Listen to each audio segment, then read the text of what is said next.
I'd like to say that... Is that good? Congratulations to the committee and all the people that have worked to make this event happen.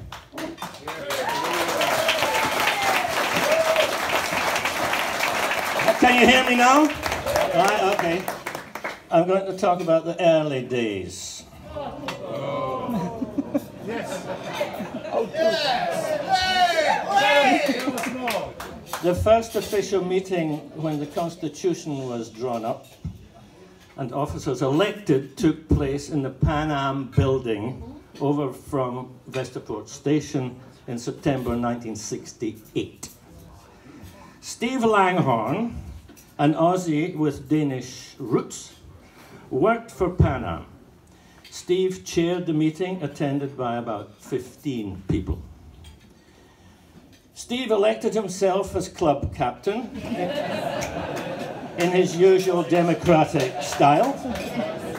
Our first president was a Mr. Brown, but I can't remember his first name, who worked for Scandinavian Tobacco.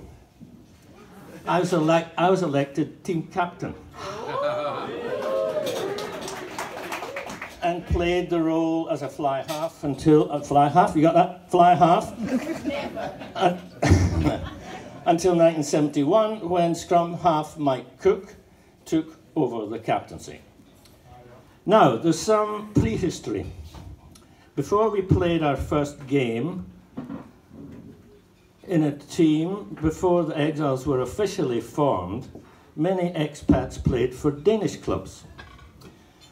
And in the early 60s, I also played when I was away from college in Loughborough, studying PE and drama. Drama, you got that? There were 7 rugby teams in Denmark in the 60s. 1 in Jutland, Lunet, 2 in Funen, notice the accent, Funen, Odense and Linu, and 4 on New Zealand, Nanook, that became CSR, Farum, Speed and Comet. One of the expats who played for Comet in these days was a fellow Dundonian, that means from Dundee in Scotland, was Roy McFarlane, Santa Claus, sitting there, you know, who became president for many years when Steve Langhorne agreed to relinquish his crown. Well, he went to another country. Thank God for that. Now, I was asked when we Nick to tell a story, and I'll tell a story about jerseys.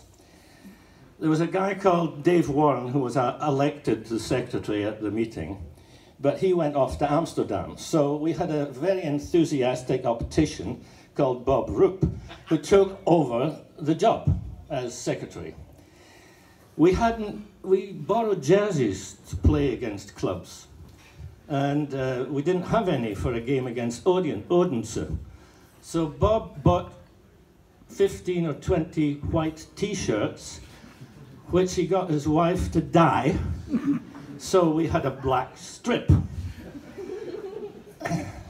So we went to Odense, and it was pissing down with rain.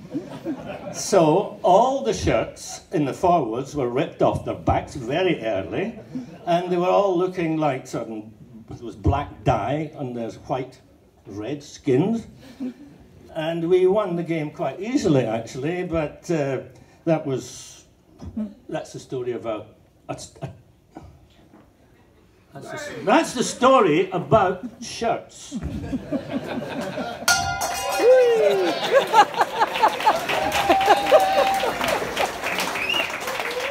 Now, I just want to say we had a first tour to Amsterdam in 1971. Now, I don't know how much time I've got, but Not a lot. Not a lot, yeah.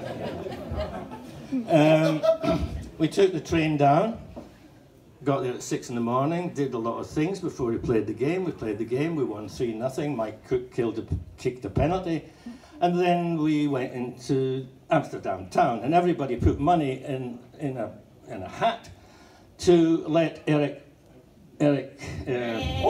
Eric go into one of the ladies' rooms, the red light room. So everybody was standing outside waiting till Eric came out. It was cold. And when he came out, there was, hey! He survived and enjoyed himself. And then we had to go back to Copenhagen.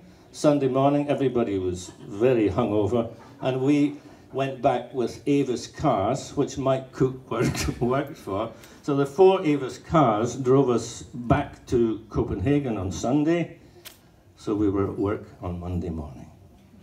Well done. That's it.